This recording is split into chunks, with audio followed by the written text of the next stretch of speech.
Hi, this is Antarctic Mike. Thank you for watching today. I've been a salesperson my entire life, starting at age 13 when I began a lawn care business growing up in Pennsylvania. After college, I built a youth ministry from the ground level up and then got into the corporate sales arena in the insurance and the recruiting industries. Over the years, I've read many books and taken many courses on sales training, such as spin selling, the Sandler Sales Training Program, Carew International, Dale Carnegie, and many others. I've learned a lot from these courses and these books, as well as from my 15 years of success and failure as a salesperson. However, where I learned more about how to become effective in sales and, more importantly, to stay successful and continue that success as a salesperson was not from a book, was not from a seminar, or in the sales field, but rather I learned it inside a commercial freezer. You heard me right.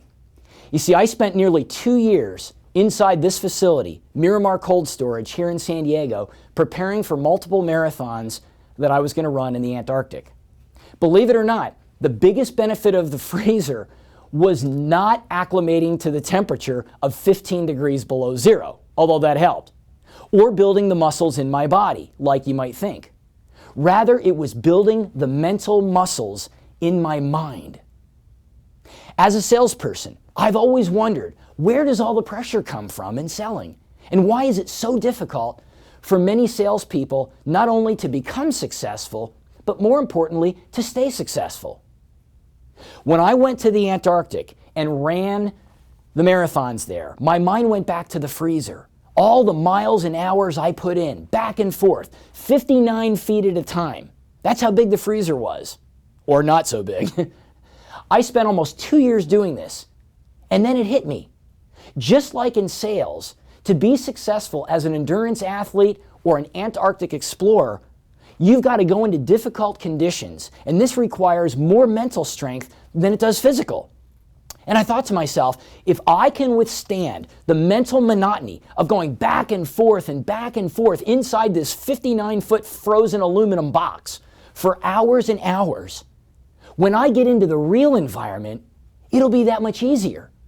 And how true that turned out to be, as the marathon in the Antarctic took 7 hours, although at the end, it really seemed like 7 minutes. And when I ran the 100 kilometers, the 17 hours it took me there seemed like 17 minutes.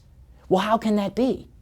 It all came back to the mental strength that I built inside the freezer, 1 lap at a time, 59 feet back and forth, repeated over and over and over, fortifying and strengthening the single most important muscles in the body of an endurance athlete, the muscles of self-confidence and the muscles of discipline. And guess what? In my opinion, from my sales experience, looking back on what I've seen from my training to prepare for the Antarctic, these are also the single most important muscles in the body of a salesperson. You see, all my speaking programs are designed to help build and strengthen the mental muscles of confidence and discipline in salespeople. Let me ask you an important question. If your mental strength and your level of conditioning went up by a small factor, how would that impact you and your sales? Now transpose that onto your entire team if you're a sales manager. Think about the impact on your income, your confidence, and your ability not only to become more successful, but to strengthen your position in order to stay successful over the long run. If you'd like to learn more, please contact me here. You can go through my website, antarcticmike.com.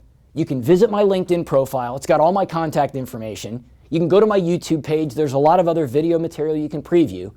Have me come and speak to your organization and help you understand firsthand how I can help you and your team to be stronger, more focused, more disciplined, and the bottom line, sell more effectively. Thank you, and I look forward to hearing from you soon.